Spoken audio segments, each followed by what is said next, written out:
everyone, and welcome to Homeopathy Around the World. In this episode, we will be visiting the country where homeopathy was born. Dr. Samuel Hahnemann, he was a German physician, and he gave to this world the wonderful system of medicine that provides rapid, gentle, and permanent restoration of health. We will be seeing the homeopathic environment in Germany by talking to our guest today, Alexander Eschbach. Alexander is a healing practitioner and he has an established practice in homeopathy. He is also the moderator for the e-learning program from International Academy of Classical Homeopathy for Germany. Welcome, Alexander, and it is such a pleasure to have you here. We are very thrilled to be talking to a homeopath from Germany, the land where homeopathy was born.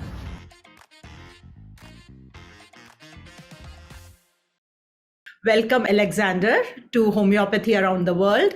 We are very thrilled to be talking to you today, Alexander, and especially for this program, Homeopathy Around the World, the land from where homeopathy originated. So we are very thrilled to have you over, Alexander. Welcome. Thank you, Neeta, for this warm welcome. I'm honored to be here, that you have me here on your show. I think it's a great project that you're on, and I'm really excited being here. Thank you. Thank you for your agreement to be on this show, Alexander. It means a lot to all the homeopaths around the world. So we can begin straight away, Alexander, and let me ask you the first very, very important question to people who know that, homeopathy came from Germany. And we all know that Dr. Samuel Hahnemann was extremely gifted and he was a great thinker and researcher of his time. So it would be very interesting to hear from you. What do you think made his work so admirable? That's a great question. Hahnemann was indeed a genius. He was very well educated. He spoke a bunch of languages, I think more than 10 or something around that. So he had very wide interests also.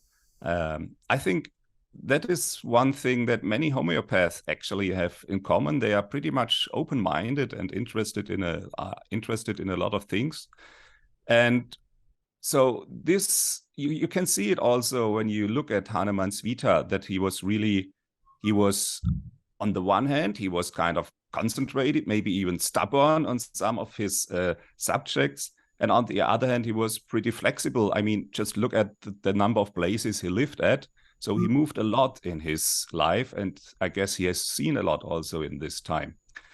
Now, he was just, it's kind of hard to explain because he was such a genius. I mean, where does this come from? Why at this point of time was there one person, who kind of made a revolution in the medical treatment of people?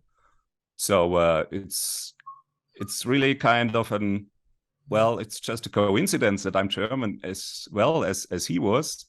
But of course, I'm kind of happy about it that he lived in my country and he made such progress, especially for this time being. It was around 1800, so that's more than 200 years ago, and he was kind of so far ahead of his time. Yes, wonderful. Yes. So, he was a linguist, multiple languages. And look at the depth of work and his adaptation to different places, different countries, different languages. So, and also the kind, the depth in his research. It is very admirable to imagine that many years ago, that much of work and that much of thinking, and so progressive in his thoughts that he went ahead and he discovered. Being dissatisfied with what was existing, he discovered a new system of medicine, and we are so lucky that this knowledge has come to us, and it has come in the right way, the Hahnemannian way. This Hahnemannian way, if I may say so, he's a very logical mind and a very logical way, It's kind of pure science, and the way he created or invented homeopathy, it is a pure science. So he tried a lot of things, he tried things out. That's pure empirical data. Like he tried what is happening if I take one remedy, and he carefully noted everything down, what is going on with my mind, what is going on with my digestion, etc. When he translated one book from English into German, and then he kind of noticed how people got sick from malaria, and how China is kind of helping these remedy picture, or these picture of the illness. And then he tried, as a healthy person, he tried China, and he noticed he's developing the symptoms. So he was also very very sensitive as a person, and really a true scientist, because he immediately wrote down what he is figuring out. And so he left us a real treasure of notes, of ideas, of a whole coherent theory, about what is going on, about sickness and about health. Yes, and being a medical doctor, he had a lot of knowledge about the whole system of human body, the anatomy, physiology, even pharmacology, like how the poisons have an effect on the body. And then he didn't stop. He knew that something more was required in the medical system of cure, and he experimented first on himself, and then he collated data. And unlike people, they might think that it is not very scientific. There's so much of data there. There's so much of observations, recordings. He's left so many notes and conclusions from there. So we are indeed very lucky that it started off from the great thinker, the great physician, Dr. Samuel Hahnemann, who of course was the founder of homeopathy. If I may add one more thing, he was also a very brave man. Sometimes he got himself into trouble, like when he was inventing and mixing up new remedies. Until today, actually, this is a thing only pharmacies and pharmacists are allowed to do. And so when he lived in Leipzig, in a bigger city in Saxony, in Germany, he kind of got into a legal trial, because he was sued by the local pharmacists because he was mixing his own remedies. He was not supposed and not allowed to do this. So that was kind of a tough time for him. And then he also had to leave Leipzig because of his reputation now getting damaged by these pharmacists. And he went to another city, the city of Köthen, which is also close by. And there, Köthen was a very important station in Hahnemann's life. I think 4 major things happened there in his life, and also with homeopathy. It's just wonderful to know that the next question in my mind was arising, what about these places? We always hear about Hahnemannian tours that take you to the cities of Köthen, Meissen, and Torgau. So what is the significance of these places and cities? And you have brought up Köthen, so please continue. We would love to hear from you. Okay, yeah, since you mentioned Meissen, Meissen he was born at, he went to school there. So the city of Meissen is very proud of him, and he is an honorary citizen of the city of Meissen, because it was just his birthplace. But he kind of left it more or less early on after school, somewhat later. And he went to so many different places, it's really impossible for me to mention all of these, but the most important place is, I really think, is the city of Köthen. And the other city you mentioned was Torgau. Today in Torgau, there's a museum where you can go and have a look at everything kind of Hahnemann's Hahnemann's life is being displayed there. So it's Torgau is, I think it was not such a big station in his life, but today there's a museum there that is really honoring his life. And as I said, the most important things happened, I guess, in the city of Köthen.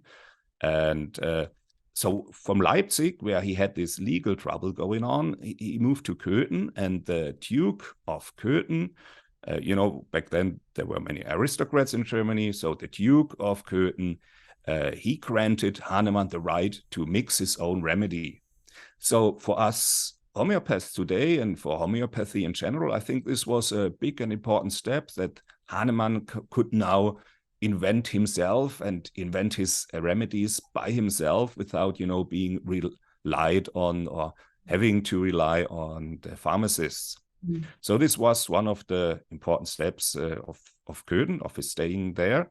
And the second one, he wrote the Organon there. He moved to Köthen in 1805, and in 1810, the Organon was written by him, which is, kind of our Bible today in homeopathy, and it still is the most scientific and the most advanced and most important work we have. And, I am a classical homeopath. I think you are too.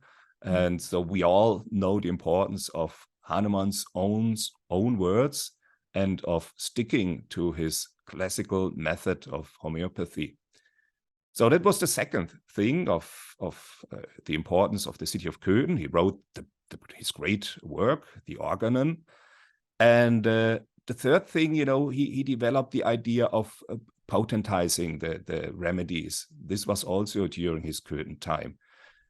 Which seemed strange back at this time, if you take a remedy and if you dilute it and potentize it a lot, it even gets stronger in his efficiency. So that was an idea that came him during his Köthen time, I guess also because of the observations he made. Mm. Because as I said, he was a true scientist, so, he just didn't lie in nature and thought about everything. He tried out things, he said, what is happening if I do this, or what is going on if I do that? Mm. And the last thing in his Köthen stay, that was kind of, his private life changed. His wife died, with whom she had a lot of children, and a new wife stepped into his life, Melanie, from France. She was an artist, and they later on married, and he moved with her then to Paris, where he spent the last years of his life. So there were a lot of things that happened in that place of Köthen, because the personal life, professional life, a lot of new developments, a lot of new insights that have happened here. So it's very interesting for us to know. It was so much of new knowledge was shared. I wasn't aware of this. And thank you for sharing that, Alexander. Very interesting. So, Alexander, being the country where homeopathy originated, is homeopathy very much accepted in Germany? In a way, I would like to know is, what is the status of homeopathic practice in Germany? Yeah, we are the country that kind of invented homeopathy. So Hahnemann was a German. And it's kind of a pity that some of his big work is not really being recognized in Germany. I mean, first of all, let's start with the good things. More than half of Germans have used homeopathy or are still using it. And amongst these, a majority says that it helps them. So people are kind of open-minded when it comes to homeopathy. That's, I think, the most important thing, because we want to treat people. We don't really care about the media or the politics. But talking about these two, media and politics, they kind of run a campaign against homeopathy, which makes life for us homeopaths a little bit difficult from time to times. And sadly, it's even, the medical doctors that kind of try to suppress homeopathy now.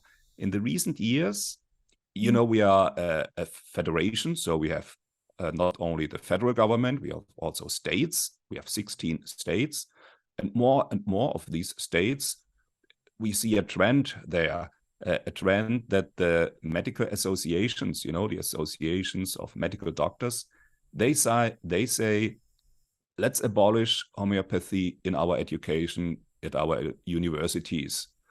So let's make it hard for medical doctors to get an education and finally practice in homeopathy. So this is a really serious and sad development.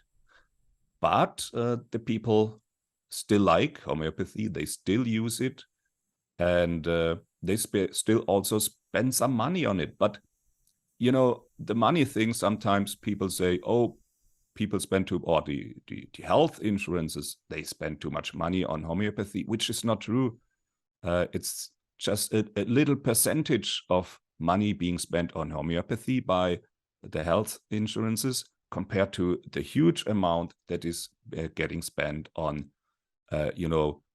conventional medicine, conventional treatment, conventional medication. So they don't really have a point this. Plus, people say, it helps them. And that's what our experience is. We see it in our patients. We have studies that prove it, that homeopathy is efficient. And that's finally the last kind of sad thing, is that the media, sometimes they say, or often they say, there's no proof for homeopathy. And I always go like, how can you say something like this? I mean, just go to the homepage, for instance, of the International Academy of Classical Homeopathy of Professor Vithoulkas. And there's a section where you can find a lot of scientific studies, They are peer-reviewed studies, double-blinded, randomized studies that really show on a scientific level that homeopathy works well beyond just placebo effect. So it is sad that this fact is getting ignored, but I think in the long run we will succeed, because people still go to us homeopath and they still see what we can do and that we have some progress in their cases. So this situation that you have shared with us, Alexander, it's not just with Germany, and we know that this is what it is happening worldwide, globally. And all the more it becomes very important that we as homeopaths connect, we pool in our resources about our data, what people ask for evidence-based medicine, it has to be recognized as one, and very rightly so, even with such limited resources. And it's just our own academy work. If you go and you get into the system and you look at it, there are so many studies that are happening, and they have happened in the past, and they are scientifically submitted, they are there in the journals. So thank you for bringing this up, and it's very important that more and more people know about where to look for these. But this is just a small, you can say, a little part in a big ocean. A big change, if it has to come, it has to come with resources from all the government and bodies and the Ministry of Health. They supporting such studies and making it, validating the studies. It's very, very important, these things. So, but at least a beginning has been made. We have faced this before, and we have stood tall, and we will still stand tall, right? Right. So coming to what's happening in Germany, it's very interesting to know about that.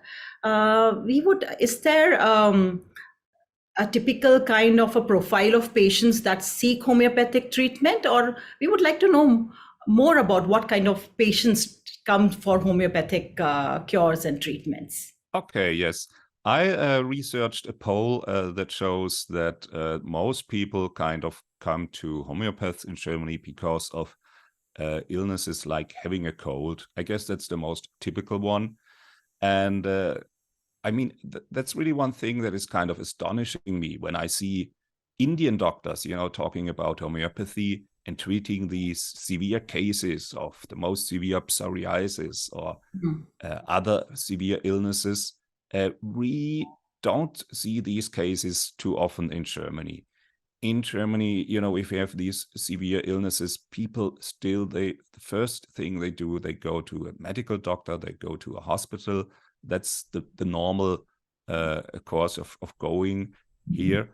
In like for most people, I mean, there are exceptions. There are people that are really very open-minded. They trust in their homeopath, and when they get sick, they just go to their homeopath. But in general, most people first would go to a medical doctor, to a hospital, and then, they kind of go from one doctor to the next doctor to the next doctor, because no one can really help them. And in the end, they are coming to us. And so we also see, difficult cases, but the pathology that comes to us is often very suppressed, because people have been through conventional medicine already, and that for a long time. So when they finally arrive the homeopath in Germany, we don't see that much anymore of apparent pathology. It's very deep, it's very kind of suppressed. And so these are difficult cases that come to us. They have been suffering for years or even for decades. And now they expect of us, some kind of miracles, which we both know homeopathy can sometimes do, but it takes a lot of work, a lot of detail, a lot of patience, and that's, I think, when the importance of a really good education comes in, when it comes to homeopathy and treating patients with homeopathy. So I'm glad that I went to the e-learning course of Professor Vithoulkas in Alonisos. Also, I've been at Alonisos a couple of times before COVID came up. So I was really lucky that I had the chance to get to know Professor Vithoulkas in person, and to learn from his teachings in the e-learning course, because he has such a vast wisdom that's just amazing. So this is in line with what I've been hearing from homeopaths from different parts of the world. India being a little bit of an exception, but most of the homeopaths, they are around the world, they feel that, most of the times people go towards conventional medicine when it fails, when it they don't get the relief from it, when the cases are they go on suppressants for a long period of time, and they realize that they have not got a solution, and that's when they come to homeopathy. So yes, there is one segment of such patients which we call as difficult cases, and obviously with difficult cases we don't expect miraculous single remedy one time taken and a cure happens, because they are at a very different level of health. But on the other hand, we also have certain patients who know that, okay, this is a starting of some illness. Let me just treat these, the so-called acutes, simple acutes, because homeopathy will work wonderfully, whether it is acute or it's chronic. Chronic will take its own time. With acutes, it has got its own way of responding. Of course, there are so many other factors, the level of health of the patient, the kind of previous treatments taken, a lot of things. But of course, it's a different topic in itself, and we shall obviously discuss that later. And I'm not sure whether you as viewers can hear it, but there's a lot of thunderstorm around, and we are still standing tall, and we are still continuing with our interview. I'm sure you'll be able to hear parts of it very, very clearly, but if you pay attention, you'll be able to hear more. Okay, going ahead, kind of a question which is like a thunderstorm, I would like to know is that what kind of practice is there in Germany? Homeopathy is being practiced in several different ways these days. So when you spoke about it earlier, Alexander, and you spoke about us being classical homeopaths. So I would like to know, how is the practice in Germany? Is it very classical, Hahnemannian way that is being practiced? What is the scenario there? Yes, we have kind of a mixed situation, I would say. I don't really know the percentages, but I guess it's pretty split up. Some medical doctors and some healing practitioners that also are allowed to practice homeopathy, they do this kind of homeopathy where you use a lot of remedies at the same time. You mix them up together in the hope that one of the ingredients will eventually help the patients. And you know, this is not the best way to practice homeopathy, and sometimes even homeopathy is being talked about in a bad way because just of these people, because they mix up a lot of remedies at the same time, and sometimes confuse the case, and in the end the patient is maybe just temporarily getting better, but in the end he falls back to his old pathology. And of course, then there are the classical homeopaths, also medical doctors and healing practitioners. And I guess the more time you spend with homeopathy, the more you realize we have to do it the classical way. There's no way around it. I guess the people that are using the mixing of different homeopathy remedies and giving it at the same time, these are the people that don't have the time, really to learn homeopathy. And for them, I guess homeopathy is just one of many healing methods they are using. They just got a little bit the idea of homeopathy, but they are not really into it, unfortunately. So that's the general way. I think it's pretty much split up in Germany. Some do it this way, some do it the other way. I hope in the end the result will be that more and more people will tend to classical homeopathy because they see it as the superior way to help people. But for now, it's really being split up. And of course, you also kind of have to admit, like, before you don't give homeopathy at all and go to conventional medicine, sometimes maybe it even makes sense to start homeopathy this way. But in the end, you really should go the sincere way, put extra effort into it, and practice homeopathy the classical way Samuel Hahnemann has taught us. And it's Germany after all. It's the country where homeopathy got invented. So I think we really have the responsibility to stick with Hahnemann's way and do it the way he taught us, and the way he had so many success with his patients. Okay, so it is kind of reaffirming time and again, we have discussed about it, that there is no other way. We might look for shortcuts initially, but then our results will speak for themselves. There is no other way but to go back to your foundations and go to the way to practice homeopathy is only with the principles that Hahnemann had taught us in the beginning. So if that brings me to the next question, Alexander, is that if somebody in Germany wants to study homeopathy, how do they find out about the courses? What kind of studies are available, education for homeopathy in Germany? Okay, it kind of depends on what your vita is and what you are doing, because in general there are two ways in Germany of becoming a homeopath. One way is the classical way, internationally known. It's becoming a medical doctor, which means you go to the university and you study for 6 years or so. And, that's a long time, and you really get a good medical education, of course, during this time. And the other way is you could become a healing practitioner. This is kind of a German specialty. It stems from the 1930s. And it's when if you want to become a healing practitioner, you also have to do a government exam that medicine also.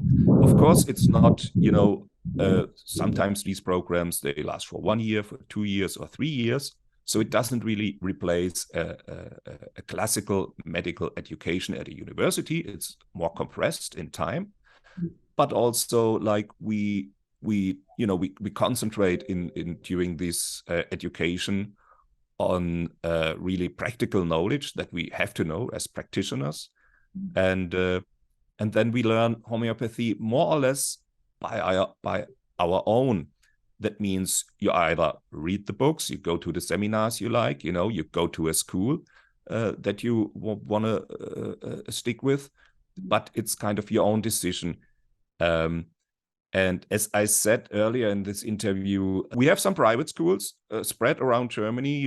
We have in northern Germany some institutes. Around Munich, there's we have some healing practitioners. They say, hey, I've been practicing homeopathy now for 3 or 4 decades.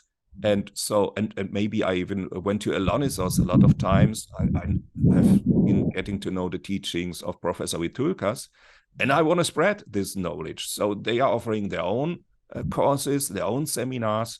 So it's kind of really decentralized, and there's not so much official education. You know, at university, it's getting downplayed.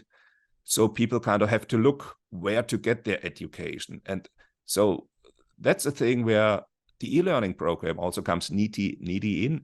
It's really a great idea.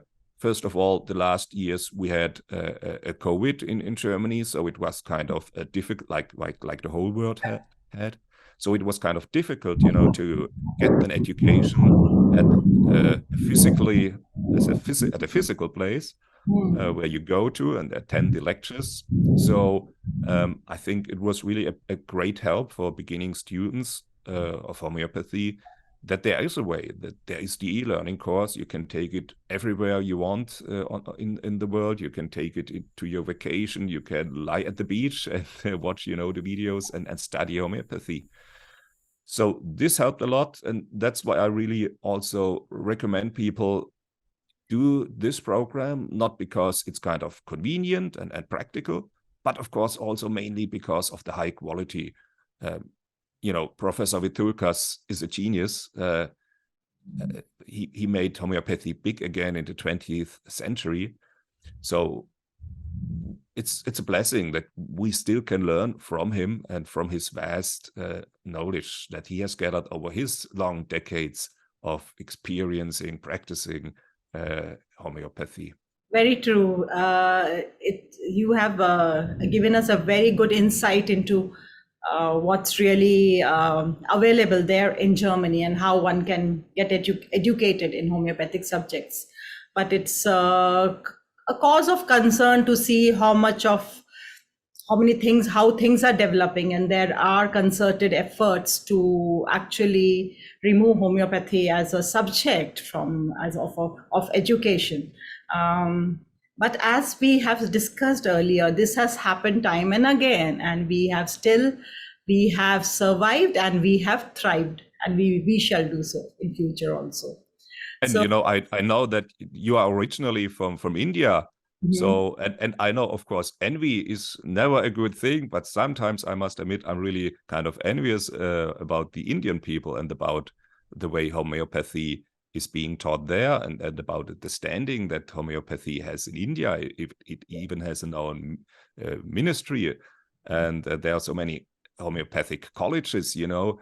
This would be a rare exception to find in Germany, unfortunately. Yes. We were very lucky to have a discussion with Dr. Atul Jaggi in one of our previous episodes on India. And definitely what you have said all stands true. But there is always a beginning and there is always progressing. So we can start at any point and there's only progressing forward.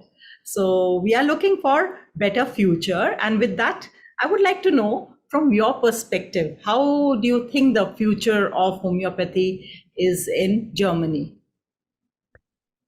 I think in the long run, it will be good. I think in the long run, you know, truth will come out. And, you know, if the critics, the people in media and politics that say homeopathy is nonsense, if they were right, homeopathy couldn't still exist after 250 years or 200 years, you know, after its discovery.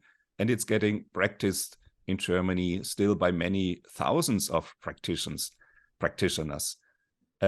So, and people, they go to these practitioners, you know, as I said, half of the people, they have been used homeopathy in the past. Half of the population has made some experience with homeopathy, and most of the times it was rather good.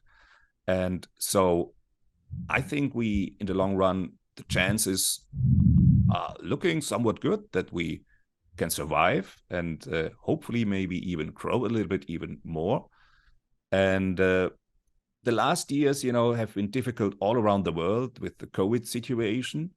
And but I think in sense, this kind of helped also homeopathy. We need both medical worlds. We need conventional medicine, we need surgery, of course, but we also need the alternative medicine. We need homeopathy. And that's also what people want. They say we want to have the best of both worlds, and both worlds have their right of existence. And government really should promote a coexistence of both worlds. And so the last years, I think people have been a little bit disappointed by conventional medicine and the way they are treating the whole COVID situation. And I think this is a chance also for homeopathy in the long run, that people realize, okay, we have to take care more of ourselves as individuals. We have to watch our own health a little bit better.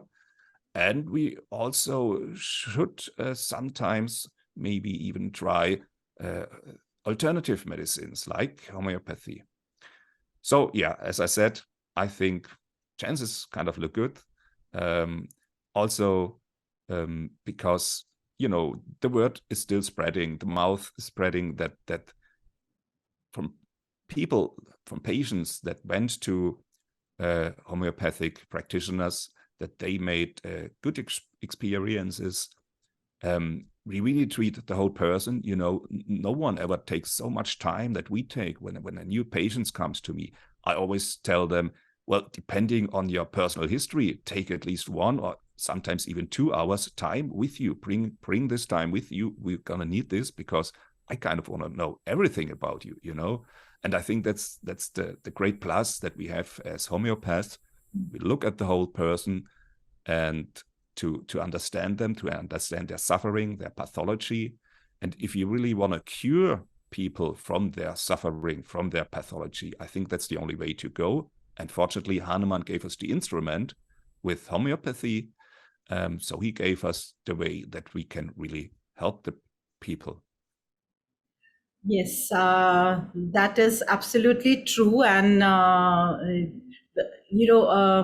when we see successes and when we see that, people who have been benefited from homeopathy, when they go and share, and when the word of mouth is, I think so, the most strongest way of promoting homeopathy. The real promotion is by a good experience. And so here is one question that comes to my mind. There has been a lot of sharing about the good things that have happened with homeopathy. And we would like to know, is there anything interesting in your journey into the world of homeopathy that you could share with us? Well, I could tell you how I became a homeopath, what got me on the hook. I'm a PhD, but I'm not a medical doctor. I did the healing practitioner way in Germany, and my PhD was in economics. So I worked in Berlin as an economist, and during this time, I was not really too happy about this job, and I had some personal complaints, about health, and I thought, I want to go somewhere where I'm getting treated as a whole person. As I said, I don't want to go to some doctor because of my digestive problems, to another doctor because I got some colds from time to time. And so I wanted to go to one person that really could understand me as a whole. So I ended up at a homeopath, at a healing practitioner. And so he went through my case, from head to toe. And literally at the end, he asked me about my toe.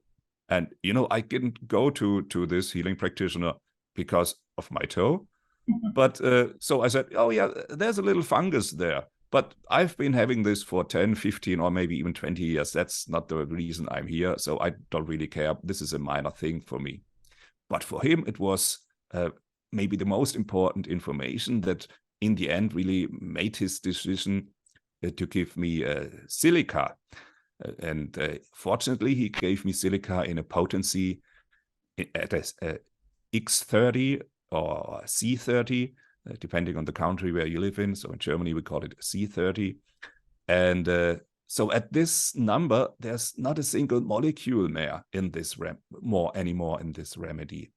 So this really got me astonished. because after 1 week, the fungus was gone, and the structure of a nail, it's kind of stubborn, and it's kind of hard to heal. It takes time, but after 1 week, the little toe was great. I've had never problems ever since then, and just this little thing, really, it made me think. Because, as I said, I'm an economist. I made a PhD there. I have been using a lot of statistics in my work, and I'm a true conventional scientist.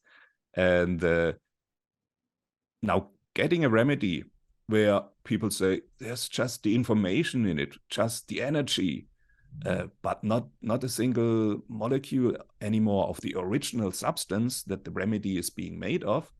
So this was really a wow effect for me, and then I said, like I never did in my life, these big life decisions, they were always kind of difficult for me. But in this case, I said, I want to know everything about homeopathy that I can know. I want to study this, I want to learn it, and I want to be a homeopath someday. So within, a couple of days or couple of weeks, I made this life-changing decision, and that's how I kind of changed my job from an economist to a healing practitioner who is practicing homeopathy and who never regretted it a single time. And also, I think this is one experience that most homeopaths have in common. It's like if you're getting touched by something divine, and then this is it, this is the way I must follow. And so that's how I became a homeopath. Wow, it's simply wow. Because your logical mind of being an economist, it was stunned by this stimulation by a potency which didn't even hold one single molecule of the original substance. It was stunned, and it was to that extent that stimulation happened, that not only just your little toe healed, but a lot of changes came, and it brought you to this beautiful journey of homeopathy, and opened up so many more things for you. It's so wonderful knowing. So, Alexander, you are the coordinator for the e-learning course for IACH for Germany. You did touch on points about the specifications or the highlights of this course and how beautiful the learning is. Is there anything else you would like to add on to this? I think I said most things about the e-learning course. The kind of difficult thing is the advertisement. I think it's it's such a great course. It deserves much more publicity and much more attention by the people. But of course, I guess this costs a lot of money. So we really have to think about ways of spreading the word and telling people what good a program this really is, because in the program, of course, we see Professor Vithoulkas. We see this kind of living legend, and we see the way that he talks to the patients. We see the case that he takes, and we see the follow-ups, and then he goes to class and he discusses with the class why he thought of this remedy or why he thought of another remedy, and so we benefit a lot from it. When I started homeopathy, I thought the most difficult thing would be to find the correct remedy. And now I kind of more tend to say it's at least as difficult as finding the correct remedy is like finding the right way to treat the patient once he got the first remedy, when to switch the remedy, when to repeat the dose, the case management. And Professor Vithoulkas does just a beautiful job also in explaining the way he does the case management. So this course really has a lot of benefits. And the great thing is, if you're interested in it, you just choose. I'm sorry, you just could have a trial and see if it fits you. If just watch some of the videos and have a look at it. And if not, you don't have to pay anything for it. But if you like it, then you can register for it, and you pay for the course, which is really worth the money. Yeah. That's a very nice point to be highlighting. Actually, the more we share about this point, it'll be very nice. A lot of people who might be just maybe interested, and they wouldn't know where to look for this information. And if they go on the website of IACH, I'm sure there is option of getting a trial, a free trial. And it is, I should say, it's a great opportunity that no one should miss. I'm very happy that you brought this point up, because this is something which was buried somewhere behind, and you have brought it to the surface.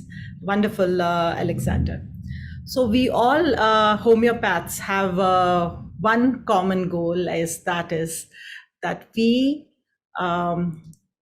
in our own ways, we do things for the progress of homeopathy.